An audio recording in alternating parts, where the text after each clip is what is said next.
आप सब कैसे हो? My self Panchal Deepika, teacher of MS school. आप सभी लोग जानते हैं कि अब कोरोना की वजह से हमें सब छात्रगण को हमें घर बैठे ही ऑनलाइन शिक्षा प्राप्त करनी है। तो सभी स्कूलों में ये नवतर प्रयोग हो रहा है, तो हमारी स्कूल में भी ऐसे ऑनलाइन टीचिंग की सुविधा अवेलेबल है।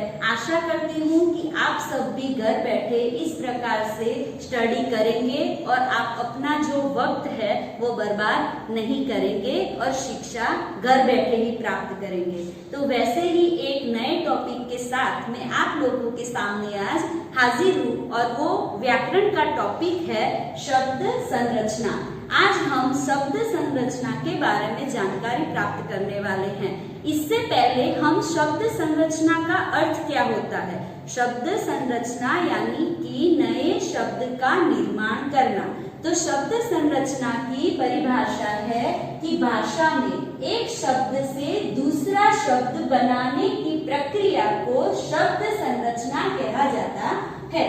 तो यहाँ आपने देखा कि दो शब्दों को मिलाकर एक नया शब्द बनाना, जिसे हम शब्द संरचना कहते हैं। शब्द संरचना में मूल शब्दों में कुछ शब्दांश या शब्दों को जोड़कर नए शब्द बनाए जाते हैं। यानी कि दो शब्दों को जोड़कर एक नया शब्द बनाना, चाहे वो विलोम हो या पर्यायवाची हो या कोई भी शब्द हो, कोई शब्द का निर्माण करना, जिसे कहते हैं शब्द संरचना। शब्द संरचना को बनाने के 3 प्रकार हैं। अब 3 प्रकार से हम नए शब्द का निर्माण कर सकते हैं। वो तीनों प्रकार मैंने यहाँ बताए हैं। पहला प्रकार है उपसर्ग द्वारा, दूसरा प्रत्यय द्वारा और तीसरा है समास या संधि के द्वारा हम शब्दों का निर्माण कर सकते हैं। अब हम एक के बाद एक, पहले हम शॉर्ट में आपको बताऊंगी मैं कि ये तीनों शब्दों के द्वारा कैसे शब्दों का निर्माण होता है। बाद में हम एक के बाद एक वीडियो में आपको ये डिटेल्स में बताएंगे कि कैसे शब्दों का निर्माण होता है। तो पहला मैंने यहाँ उदाहरण लिया है अ प्लस ज्ञान, तो नया शब्द होता है अज्ञान। यहाँ जो अ है वो उपसर्ग है, ज्ञान है वो मूल शब्द है और जो अज्ञान है वो नया शब्द है। तो ये जो मैंने उदाहरण दिया ये उपसर्ग का है। तो यहाँ उपसर्ग का उपयोग होकर नए शब्द का निर्माण किया है हमने। दूसरा है मानव प्लस ता, तो नया शब्द बनता है मानवता। तो यहाँ जो मानव है वो मूल शब्द है और जो ता है वो प्रत्यय है, और ता प्रत्यय को उपयोग करके जो नया शब्द बनता है वो है मानवता। तो ये जो हमने उदाहरण बनाया वो प्रत्यय के द्वारा है। अब हम तीसरा उदाहरण देखेंगे संधि या समास के द्वारा कैसे नए शब्द का निर्माण होता है। तो संधि में ज्यादातर दो शब्दों को जोड़कर एक नया शब्द बनता है। तो यहाँ मैंने 2 शब्द लिए हैं, एक है राजा, एक है कुमार। तो दोनों ही शब्द हैं। तो राजा और कुमार को मिलाकर जो नया शब्द बनता है वो है राजकुमार। तो यहाँ राजकुमार है वो नया शब्द है। तो यहाँ आपने देखा कि उपसर्ग द्वारा, प्रत्यय द्वारा और संधि और समास के द्वारा कैसे शब्दों का निर्माण होता है। अब हम डिटेल्स में चर्चा करने वाले हैं। तो डिटेल्स में हम सबसे पहले उपसर्ग के द्वारा शब्दों का निर्माण कैसे होता है उसके बारे में हम जानकारी प्राप्त करेंगे।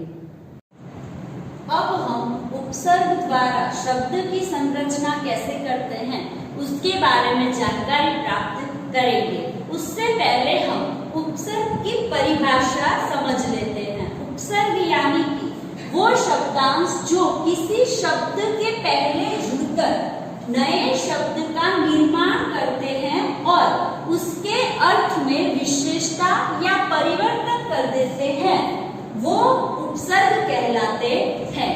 यानी कि उपसर्ग एक ऐसे शब्द है जो शब्द कोई और शब्द के आगे जुड़ने की वजह से वो शब्द में साथ जुड़कर उसमें विशेषता लाने का काम करते हैं।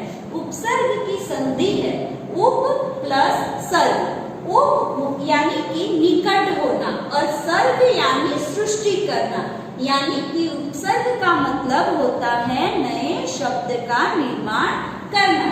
तो हम यहाँ पर मैंने एक शब्द लिया है और एक ही शब्द में अलग अलग उपसर्गों का प्रयोग किया है और वो उपसर्ग का प्रयोग करके मैंने आपको बताने का प्रयास किया है कि कोई भी शब्द के आगे उपसर्ग जुड़ जाता है तो वो उपसर्ग जुड़ने के कारण वो शब्द का अर्थ बदल जाता है। तो यहाँ मैंने देश, देश और देश तीनों में एक ही शब्द लिया है, पर तीनों शब्द के अंदर जो इस्तेमाल हुआ है उपसर्ग वो अलग अलग लिया है और वो उपसर्ग इस्तेमाल होते ही वो शब्द का अर्थ कैसे बदल जाता है वो हम देखेंगे। तो पहला शब्द लिया है मैंने उप प्लस देश तो बनता है उपदेश। तो उपदेश का मीनिंग होता है किसी को बोध देना, उपदेश देना। स्व प्लस देश तो स्व प्लस देश को मिलाकर जो शब्द बनता है वो है स्वदेश। तो स्वदेश यानी हमारा देश, हम जहाँ पर रहते हैं वो देश। तीसरा है विद प्लस देश यानी कि विदेश। विदेश का मीनिंग होता है परदेश। तो यहाँ आपने देखा कि तीनों उपसर्ग अलग अलग है, उप, स्व और वि, ये तीनों ही उपसर्ग है, पर वो तीनों उपसर्ग देश के आगे जैसे ही लगते हैं तो वो तीनों का मीनिंग क्या होता है, बदल जाता है। तो यहाँ आपने देखा कि उपसर्ग का बहुत ही महत्व है, वो किसी भी शब्द के आगे जुड़ जाए तो एक नए ही शब्द का निर्माण करते हैं। तो यहाँ हम उपसर्ग की तीन विशेषताएं होती है कि उपसर्ग किसी के आगे लगता है तो उस शब्द में क्या क्या चेंजेस आते हैं या क्या परिवर्तन आता है। तो ये तीनों विशेषताओं को हम वन बाय वन देखेंगे। तो पहली विशेषता है कि वो शब्द के अर्थ में नई विशेषता लाता है। तो यानी कि कोई भी एक शब्द ले लो आप, तो घास, तो घास के आगे हम यदि हरी लगाए तो हरी घास, तो हरी क्या है, वो उसकी विशेषता है। तो यहाँ भी जो मैंने शब्द उपसर्ग लगाए हैं शब्द के आगे, वो उपसर्ग लगने के कारण वो शब्द में विशेषता आती है। तो किस प्रकार से वो हम देखते हैं। तो यहाँ मैंने एक उदाहरण लिया है, त्र प्लस बल, तो नया शब्द कौन सा बनता है, प्रबल। तो यहाँ बल का मीनिंग होता है ताकत और उसके आगे प्र लगता है, तो प्रबल यानी ज्यादा शक्तिशाली। तो यहाँ दूसरा शब्द मैंने लिया है शासन यानी सत्ता हो, नियंत्रण हो, ऐसा मीनिंग होता है। इसके आगे मैंने उपसर्ग जोड़ा है अनु, तो अनु प्लस शासन, ये दोनों को जब हम मिलाते हैं तो शब्द बनता है अनुशासन। अनुशासन का मीनिंग होता है नियंत्रण में रहना। हम कोई भी जगह हो, कहीं भी काम करते हो तो उसके नीति नियम होते हैं और उस नीति नियम को हमें फॉलो करना होता है और जो हम फॉलो करते हैं नीति नियम को उसे हम अनुशासन कहते हैं। दूसरी विशेषता है कि शब्द के अर्थ को उलट देना, यानी कोई उपसर्ग ऐसे भी होते हैं कि यदि वो किसी शब्द के आगे जुड़ जाए तो वो शब्द का पूरा अर्थ बदल देते हैं और वो शब्द का विलोम शब्द हो जाता है, उसका उल्टा हो जाता है। तो ऐसे मैंने यहाँ दो उदाहरण बताए हैं। अ प्लस धर्म, तो जो शब्द बनता है वो है अधर्म। तो यहाँ अधर्म वो किसका विलोम है, धर्म का। तो यहाँ अ है वो उपसर्ग है और जो धर्म है वो मूल शब्द है। तो अ प्लस धर्म मिलाकर क्या हुआ, अधर्म। यहाँ मैंने दूसरा शब्द लिया है अप प्लस मान, तो नया शब्द कौन सा बना, अपमान। तो यहाँ जो अप है वो उपसर्ग है और जो मान है, मान यानी आदर कर देना, सत्कार करना, उसका कहाँ मानना, या किसी मम्मी को मान देते हैं ना हम, उस प्रकार से। तो ये अप और मान, तो दोनों को मिलाकर क्या बनता है, अपमान। तो अपमान किसका विलोम है, तो वो मान का विलोम है। तो यहाँ आपने देखा कि सिर्फ एक उपसर्ग कोई शब्द के आगे जुड़ जाने की वजह से वो शब्द का पूरा अर्थ बदल जाता है। और तीसरी और आखिरी विशेषता है कि शब्द के अर्थ में कोई खास परिवर्तन न करके मूलार्थ के इर्द गिर्द अर्थ प्रदान करना। इर्द गिर्द अर्थ